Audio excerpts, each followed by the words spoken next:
কোরআন হচ্ছে জ্ঞানের উৎস। আল্লাহ যে জিনিসটা শিখালেন এই জিনিসটাই, জ্ঞানটা কার? বোঝেন না কথা? এই জ্ঞানটা কার? আল্লাহ পাক। আমাদেরকে আল্লাহ পাক জ্ঞান দান করেছেন। জ্ঞান হচ্ছে দুই প্রকার, একটা হচ্ছে ওহীভিত্তিক জ্ঞান, আর একটা হচ্ছে গায়রে ওহীভিত্তিক জ্ঞান। ওহীর জ্ঞানটা আসে কার কাছ থেকে? চিল্লা এখন কার কাছ থেকে? আল্লাহর কাছ থেকে আসে ওহীর জ্ঞান। আর মানুষের কাছে যে জ্ঞানটা আছে এটা হলো তার মন মস্তিষ্ক প্রসূত জ্ঞান। আমাদের কাছে যত জ্ঞান আছে এই জ্ঞানটাকে আল্লাহ পাক বলেছেন ওয়ামা উতীতুম মিনাল ইলমি ইল্লা কালিলা, তোমাদেরকে খুব সামান্যতম জ্ঞান দেওয়া হয়েছে, খুবই সামান্যতম জ্ঞান তোমাদেরকে দেওয়া হয়েছে। আচ্ছা আপনারা বলুন, একটা ছোট্ট পাখি আটলান্টিক মহাসাগরের ভেতরে তার ঠোঁটটাকে ডুবিয়ে তারপরে সে যদি ঠোঁটটা তোলে তাহলে আটলান্টিকের পানি কমবে কতখানি? হ্যাঁ, অনেক কমে যাবে নাকি? আটলান্টিক টের পাবে যে কারো একটা ঠোঁট ঢুকছিল এর মধ্যে? টেরও পাবে। আটলান্টিক মহাসাগরের ভিতরে পাখি তার চঞ্চুটা ঢুকিয়ে দিয়ে যতটুকুন পানি উঠাতে সক্ষম হয় না, ওহীর জ্ঞান বাদ দিয়ে গোটা পৃথিবীতে মানুষের যত জ্ঞান আছে, মানব সৃষ্টির প্রথম দিন থেকে নিয়ে আজ পর্যন্ত, এখান থেকে নিয়ে কিয়ামত পর্যন্ত যত জ্ঞান এসছে এবং যত জ্ঞান হবে মানুষের, সমস্ত জ্ঞান এক জায়গায় করলে আল্লাহ সুবহানাহু ওয়া তাআলার অনন্ত অসীম জ্ঞানের মহাসমুদ্রের ভেতর থেকে পাখি যেমন আটলান্টিক থেকে যতটুকুন পানি উঠাতে পেরেছে, বিশ্বের মানুষ আল্লাহর জ্ঞান থেকে অতটুকুনও তুলতে পারে না। ওয়ামা উতীতুম মিনাল ইলমি ইল্লা কালিলা, খুব সামান্যতম জ্ঞান তোমাদেরকে দেওয়া হয়েছে। আমি অবাক হই যখন আল্লাহ পাকের কোরআনে কারীমের এই আয়াত যখন স্টাডি করি, যখন পড়াশোনা করি, মুতালা করি, অবাক হয়ে যাই। মানুষকে সামান্যতম জ্ঞান দেওয়া হয়েছে। আল্লাহ বলছেন সামান্যতম জ্ঞান। ওয়ামা উতীতুম মিনাল ইলমি ইল্লা কালিল যদি বলতেন তবু একটা কথা ছিল যে তোমাদেরকে কিছু জ্ঞান দেওয়া হয়েছে, তো কিছু না বলা হচ্ছে ওমা উতীতু মিনাল ইলমি ইল্লা কালিলা, সামান্যতম, খুবই সামান্য জ্ঞান দেওয়া হয়েছে। সেই সামান্য জ্ঞানের ঠেলায় আমরা কোত্থেকে কোথায় চলে গিয়েছি। গরুর গাড়ি থেকে রকেট পর্যন্ত গিয়েছি, টেলিগ্রামের টরেটক্কা থেকে ফ্যাক্স পর্যন্ত পৌঁছে গেছি। এ কি সোজা জ্ঞান? এখান থেকে এই মাহফিলের ছবি, নিউজ, ভিউজ অ্যান্ড পিকচার একত্রিত করে ছবি করে আপনি ফ্যাক্সের মেশিনে ঢুকিয়ে দিলেন, কোড নাম্বার টিপে দিলেন, লন্ডন, আমেরিকা, জেদ্দা, বিভিন্ন জায়গায় দিয়ে দিলেন।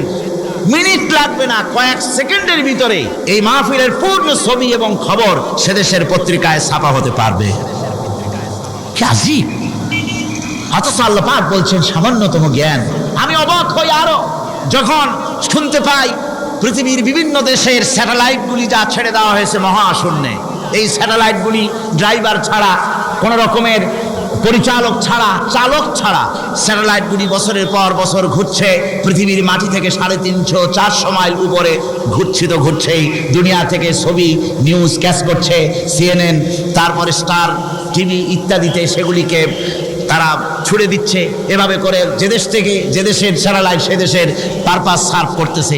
ওই স্যাটেলাইট 350-400 মাইল উপরে মহাশূন্যের ভেতরে তার মেশিনারি কোনো গোলযোগ হলে, যান্ত্রিক গোলযোগ যদি সৃষ্টি হয়, তাহলে ফ্রান্সের মাটিতে বসে, আমেরিকার মাটিতে বসে, ব্রিটেনের মাটিতে বসে বিজ্ঞানীরা কম্পিউটারের মাধ্যমে মনিটরিং করে 400 মাইল উপরের মেশিনকে ভালো করে দিচ্ছে। এরপর আল্লাহ রাব্বুল আলামিন বলছেন ওয়ামা উতীতুম মিনাল ইলমি ইল্লা কালিলা, সামান্যতম জ্ঞান দেওয়া হয়েছে। এই যদি হয় সামান্যতম জ্ঞান, তাহলে আল্লাহ সুবহানাহু ওয়া তাআলার জ্ঞান কত কত বেশি। আল্লাহু আকবার! কত বড় জ্ঞানের মালিক, সুবহানাল্লাহ বিহামদিহি। সেই মহান আল্লাহ পাকের পক্ষ থেকে এসেছে কোরআন। কার পক্ষ থেকে? قد جاءكم من الله نور وكتاب مبين। আল্লাহ রাব্বুল আলামিন বলেন আমি আল্লাহর পক্ষ থেকে তোমাদের জন্য এসেছে আলো, তোমাদের জন্য এসেছে নূর, আর তোমাদেরকে আমি দিয়েছি একখানা কিতাব, স্পষ্ট কিতাব দিয়েছি, নূর দিলাম, আলো দিলাম। সে আলো হলেন জনাবে মুহাম্মদুর রাসূলুল্লাহ সাল্লাল্লাহু আলাইহি ওয়াসাল্লাম। আর আমি যে তোমাদেরকে কিতাব দিয়েছি সেই কিতাবের নাম কোরআনে কারীম। একখানা কিতাব দিলাম যার নাম কোরআন শরীফ, একখানা কিতাব দিলাম আর একটা আলো দিলাম তোমাদেরকে। আল্লাহ পাক বলছেন তিনি দয়াবান, রহমান, তিনি আমাদেরকে কোরআন শিখিয়েছেন। এই কোরআনের নাম কে রেখেছে? কে রেখেছে কোরআনের নাম? আল্লাহ। নাম শুধু কোরআনের নাম কোরআন নয়, শুধু কোরআনের নাম কোরআন, কোরআনের নাম ফুরকান, কোরআনের নাম হুদা, কোরআনের নাম শিফা তানজিল, কোরআনের নাম কিতাব, কোরআনের নাম জিক্র। অনেকগুলি নাম আল্লাহ নিজেই কোরআনের নাম রেখেছেন। কোরআন এর অর্থ হলো সর্বাধিক পঠিত, সর্বাধিক পঠিতব্য, বহুল পঠিত। কোরআন শরীফ নাজিল হওয়ার আগে এই নাম আল্লাহ পাক দিলেন। আর আজ দেখা গেল পৃথিবীর বুকে কোরআনের চাইতে বেশি পড়া হয়েছে এমন একটা বইয়ের নাম কর বলেন, এমন একখানা কিতাবের নাম বলেন যে কিতাবখানা কোরআনের চাইতে সবচাইতে বেশি পড়া হয়েছে, এমন একটা কিতাবের নাম বলতে পারবেন? পারবেন। কোরআন সর্বাধিক পঠিত কিতাব। আল্লাহ রাব্বুল আলামিন এই কিতাবকে অবতীর্ণ করেছেন। আলিফ লাম রা কিতাবুন আনজালনাহু ইলাইকা লিতুখরিজান নাসা মিনাজ যুলুমাতি ইলান নূর। আলিফ লাম রা। গোটা পৃথিবীর মানুষের মুখে আল্লাহ রাব্বুল আলামিন তালা লাগিয়ে দিয়েছেন, চ্যালেঞ্জ করেছেন, দুনিয়ার সব বোঝো। কত ভাষাবিদ পৃথিবীতে আছে, আরবি ভাষায় যারা পিএইচডি করেছে, ডিগ্রি করেছে, বড় বড় নাম যারা ভাষাবিদ, তারা যদি সম্ভব হয় তাহলে তারা বলুক আলিফ লাম রা এর অর্থ কি। আলিফ লাম মিম হা মিম আইন সিন কফ ইয়াসিন তাহা, পারবে কেউ এর অর্থ করতে? ওয়াল্লাহু আ'লামু বিমুরাদ। এর অর্থ কেবলমাত্র আল্লাহ এবং তার বান্দা, যার প্রতি এই কিতাব অবতীর্ণ করা হয়েছে, তিনিই বুঝতে পারেন। আল্লাহ পাক বলছেন কিতাবুন আনজালনাহু ইলাইকা, আমি আপনার প্রতি একখানা কিতাব অবতীর্ণ করেছি। লিতুখরিজান নাসা মিনাজ যুলুমাতি ইলান নূর, একখানা কিতাব দিয়েছি। সুবহানাল্লাহি ওয়া বিহামদি। এমন একখানা কিতাব দিলাম যেই কিতাবের সম্পূর্ণ কিতাবখানা 30 পারা কোরআন শরীফে কিতাব, যার প্রতিটি সূরা কিতাব, যার প্রতিটি আয়াত কিতাব, যার প্রতিটি শব্দ কিতাব, যার প্রতিটি অক্ষর কিতাব। এমন বিশাল কিতাব আল্লাহ রাব্বুল আলামিন আজিম কিতাব দান করলেন। আল্লাহ পাক বলেন এই জন্য দান করেছি যাতে করে আপনি মানব মণ্ডলীকে অন্ধকারের ভিতর থেকে আলোর দিকে নিয়ে আসতে পারেন। এই জন্যই এই কোরআন আমি আপনার প্রতি নাজিল করেছি। কোরআনে কারীম আল্লাহ পাক অবতীর্ণ করেছেন মানুষের কাছে, অর্থাৎ রাসূল করিম সাল্লাল্লাহু আলাইহি ওয়াসাল্লামের কাছে। এক সময় এইভাবে নাজিল হয়নি, 30 পারা কোরআন একসাথে আসেনি। এসছে কিভাবে? ধারাবাহিকভাবে আস্তে আস্তে একটু একটু করে আল্লাহ পাক অবতীর্ণ করেছেন। এই কোরআন আল্লাহ নাজিল করলেন।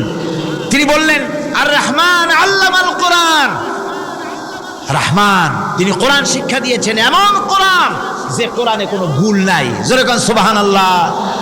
দেখেন যত রকমের বই মানুষে লেখে, বাংলা, ইংরেজি, উর্দু, ফার্সি, যত রকমের ভাষায় হোক, যত বই লেখা হয়, বইয়ের ভূমিকায় গ্রন্থকার তিনি লেখেন এই বই লিখতে গিয়ে ভুল ভ্রান্তি হয়ে যেতে পারে। যদি কারো চোখে ধরা পড়ে জানিয়ে দিলে পরবর্তী সংস্করণে তা পরিশুদ্ধ করতে বাধ্য থাকিব। এরকম কথা বলে না? না, এরকম বলে যে আমি একখান বই লিখছি, এ বইয়ের মতো নির্ভুল বই আর কেউ লিখতে পারে নাই। এমন বাপের বেটার পৃথিবীতে জন্মাইছে কেউ? কেউ জন্মিয়েছে? কেউ জন্ম।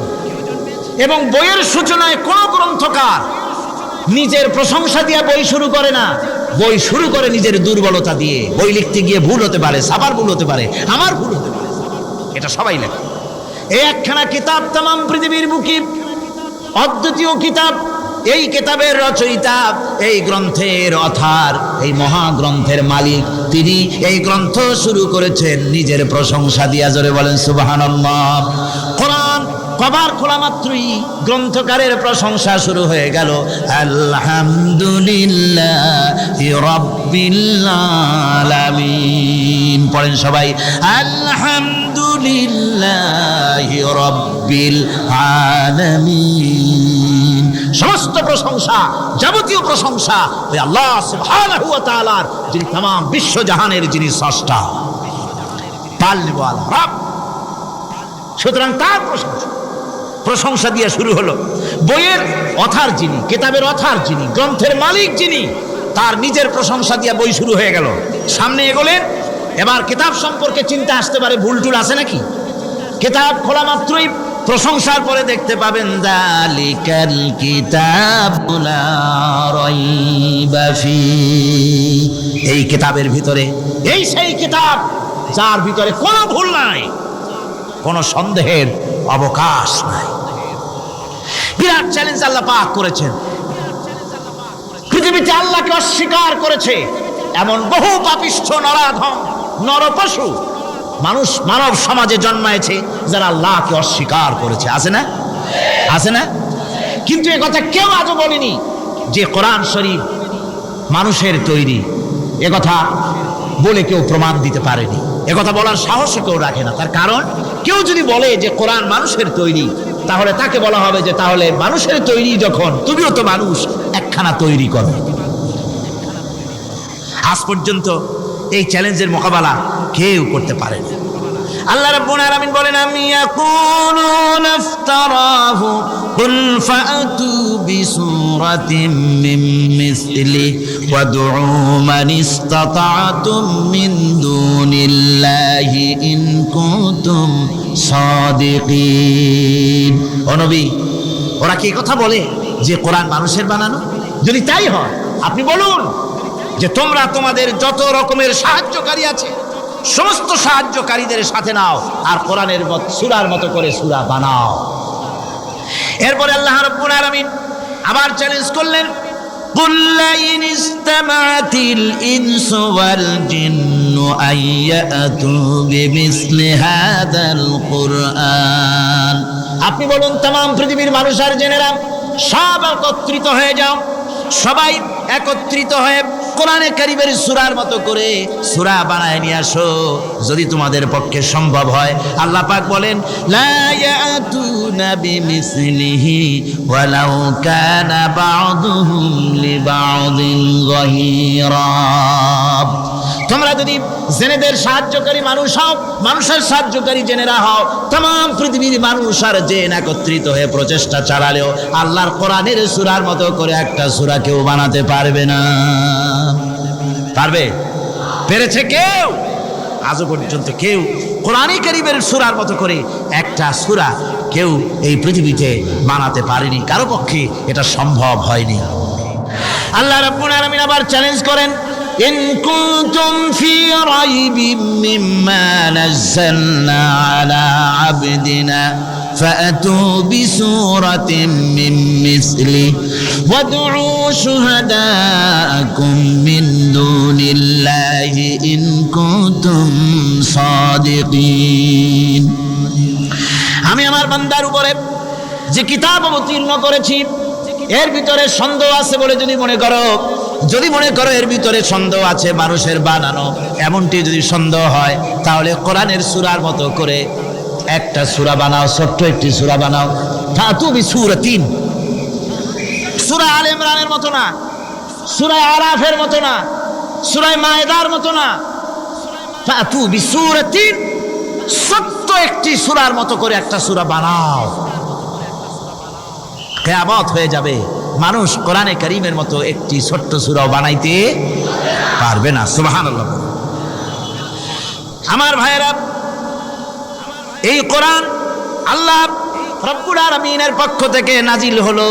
কোরআন মানুষের চিরটা কাল ধরে, আবহমান কাল ধরে মানুষের মনকে আকৃষ্ট করেছে। কোরআনে কারীমের এর ভাষা, এর লালিত্য, এর মাধুর্য, এর রচনা শৈলী এবং এর গতিময় ছন্দ, এর শব্দ বিন্যাস মানুষকে মুগ্ধ করেছে চিরকাল ধরে। আল্লাহর নবী বলেন, এ কোরআন যখন আমি তেলাওয়াত করতেছিলাম একটা রাত্রে, যে রাতে আমার তেলাওয়াতের সামনে ছিল জেনেরা যখন আমার কাছ থেকে তেলাওয়াত শুনল, ইসসামিআতু হাত্তা ক্বালু ইন্না সামি'না কুরআনান আজাবা। আমার মুখ থেকে যারা যখন তেলাওয়াত শুনল, জেনেরা তখন এই কথা না বলে পারে নাই, আমরা এক আশ্চর্য ধরনের কিতাব শুনেছি। জোরে বলেন সুবহানাল্লাহ। ইন্না সামি'না কুরআনান আজাবা, এক আশ্চর্য ধরনের কোরআন শুনেছি। বলতেছে সেই সব জেনেরা যাদের বয়স 1000 বছর, 1500, 2000 বছর, 500 বছর, যারা জাব্বুর শুনেছে, ইনজিল শুনেছে, তাওরীত শুনেছে, সেসব জেনেরা বলছে ইন্না সামি'না কুরআনান আজাবা, আশ্চর্য কিতাব শুনছি। এমন এক কিতাব ইয়াহদি ইলার রুশদ, যে কিতাব শুনলে পরে শ্রোতাকে হেদায়েতের রাস্তা দেখায় দেয়, এমন এক কিতাব শুনলাম। আর এই কিতাব শোনা মাত্র ফামান্না বিহি, কোরআন শুনলাম আর ঈমান আনলাম। নবীজি বলেন জেনেরা আমার মুখে তেলাওয়াত শুনে পড়ে নিল লা ইলাহা ইল্লাল্লাহু মুহাম্মাদুর রাসূলুল্লাহ। এই কোরআন এমন এক কোরআন, মান ক্বালা বিহি সাদাকা, এই কোরআন শরীফ থেকে যে কথা বলে সেই সত্য কথা বলে। কোরআন থেকে যে কথা বলে সে কি বলে? তার কারণ কোরআন এসেছে কার কাছ থেকে? ওয়া মান আসদাকু মিনাল্লাহি কিলা, আমি আল্লাহর চাইতে সত্যবাদী আর কে হতে পারে? আল্লাহর নবী বলেন কোরআন থেকে যে কথা বলে সেই সত্য কথা বলে।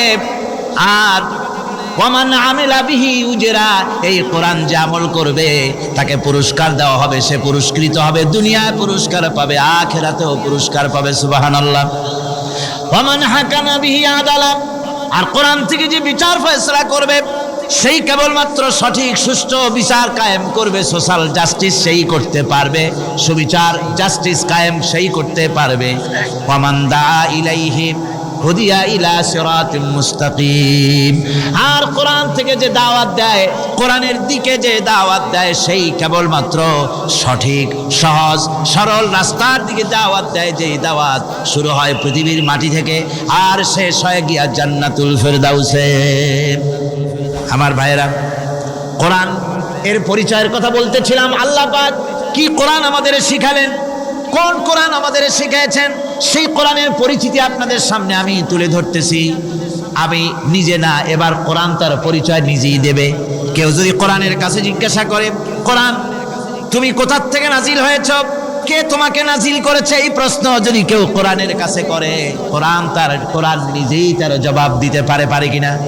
কোরআন নিজেই বলে তানজিলাম মিম্মান খালাকাল আরদা ওয়াস সামাওয়াতিল উলা, এই কোরআন নাজিল করেছেন তিনি, যিনি ওই উচ্চ আকাশ আর জমিনকে যিনি সৃষ্টি করেছেন, সেই আল্লাহ আমারে নাজিল করেছেন।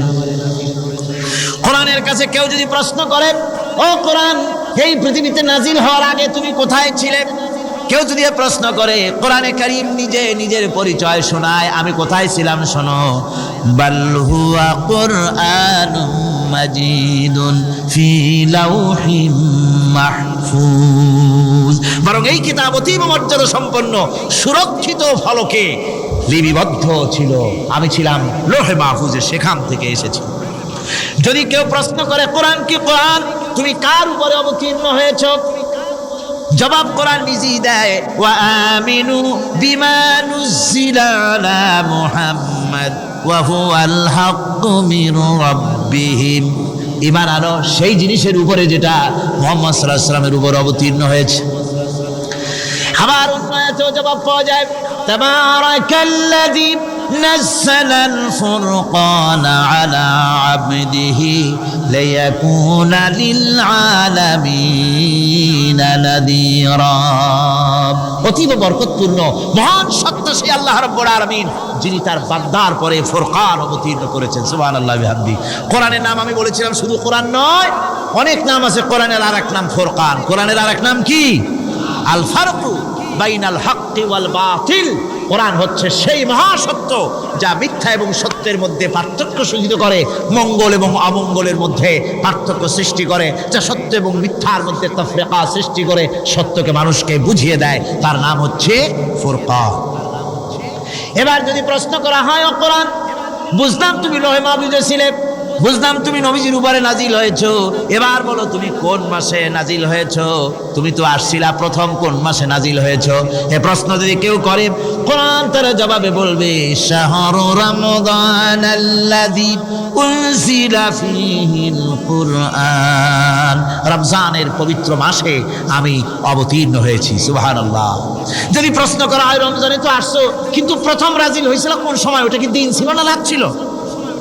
কোরআন তার জবাবে বলে, ইন্না আনজালনাহু ফি লাইলাতিল কদর, কদরের পবিত্র রাতে আমি এই পৃথিবীতে আমার আগমন ঘটেছিল।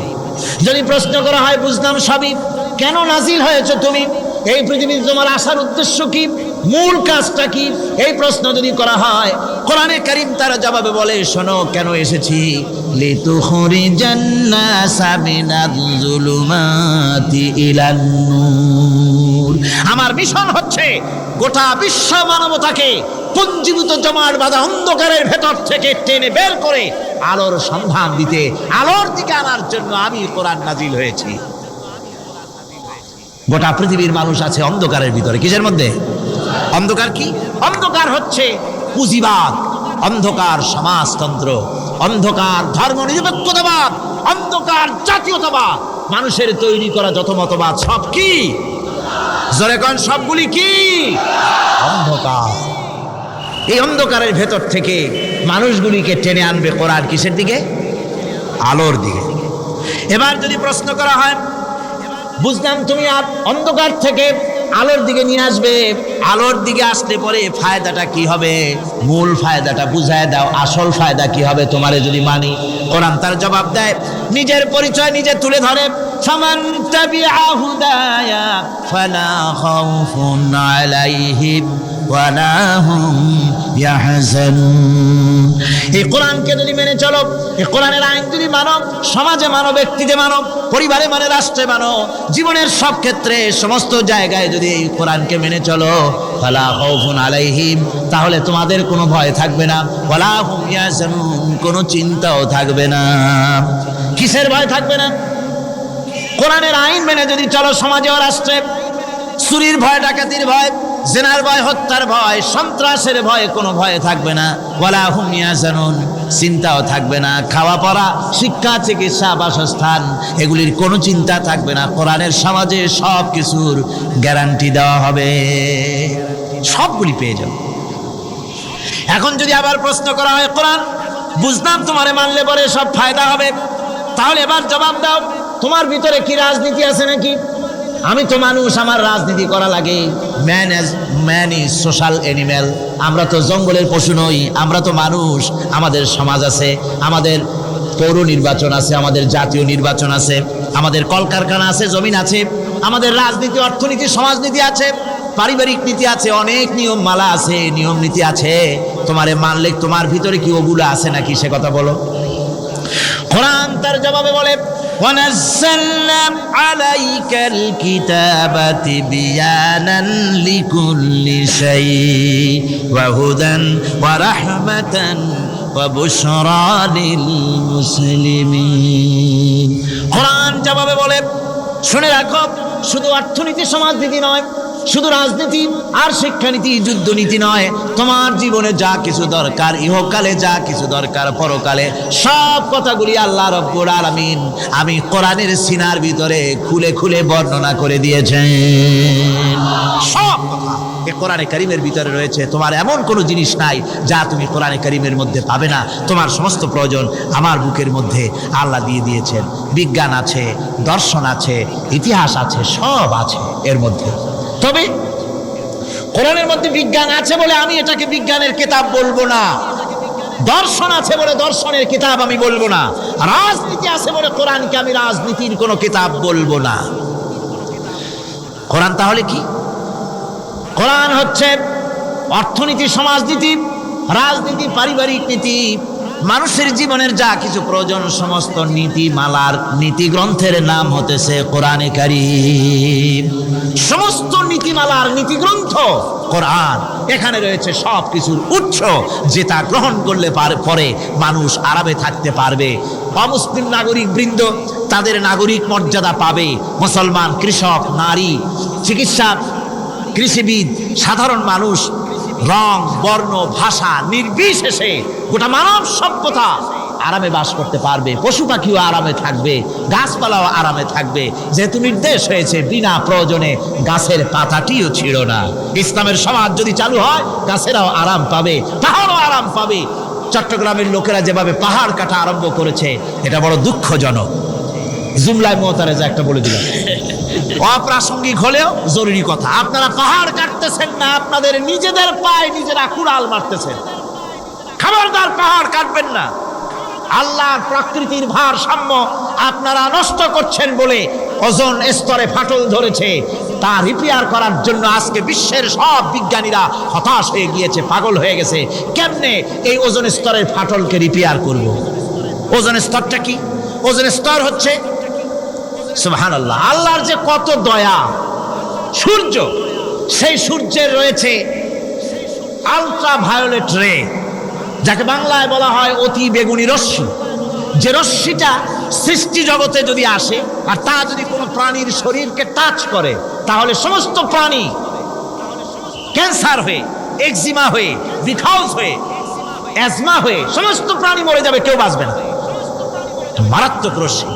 সেই রশ্মিটা যাতে সৃষ্টি জগৎকে টাচ করতে না পারে, সেজন্য আল্লাহ পাক একটা ওজোন স্তর তৈরি করেছেন। ওখানে এসে ওটা বাধাপ্রাপ্ত হয়, পৃথিবীর মাটিতে আসে না। যা কিছু পৃথিবীর মানুষের জন্য, পৃথিবীর জন্য কল্যাণকর, সেগুলি সূর্য থেকে আসতে থাকে। সুবহানাল্লাহ বিহামদি। যেটা ক্ষতিকর সেটা আল্লাহ পাক আটকায় রাখে। এখন সেই ওজোন স্তরে ফাটল ধরলো। কেমনে ফাটল ধরলো? ফাটল আপনি আমি ধরাইছি। আপনি বলবেন যেটা কেমন কথা, আমি তো ওইখানে যাই নাই, আমি ফাটল ধরাইলাম কেমনে? ওই যে সেই আপনার প্রাইমারি স্কুলে ভিজিট করতে গিয়েছিলেন ইন্সপেক্টর, তারপরে প্রাইমারি হাই স্কুল ভিজিট করতে গেছে, যায়া জিজ্ঞেস করছে ছেলেরা কি পড়ছো? বলে ইতিহাস। ঠিক আছে, ইতিহাস থেকেই প্রশ্ন করবি, বলো তো চীনের প্রাচীর কে ভেঙেছে?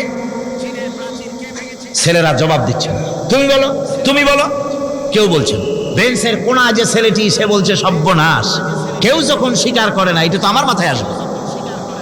সব শেষ ইন্সপেক্টর তাকে বলছে, তুমি বলো তো কে ভেঙেছে চীনের প্রাচীর?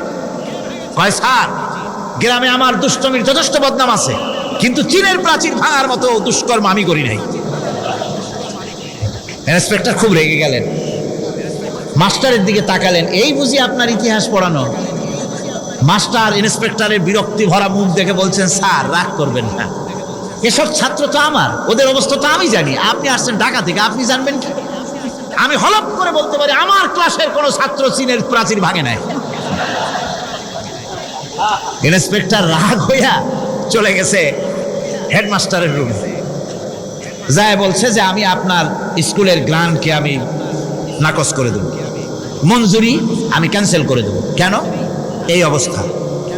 হেডমাস্টার বলছে, স্যার রাগ করবেন না, আপনার জন্য কিছু টাকা পয়সাও রাখছি হাদিয়া, বড় একটা চর্বিযুক্ত খাসিও জবাহ করা হয়েছে, পুকুর থেকে রুই মাছ তোলা হয়েছে।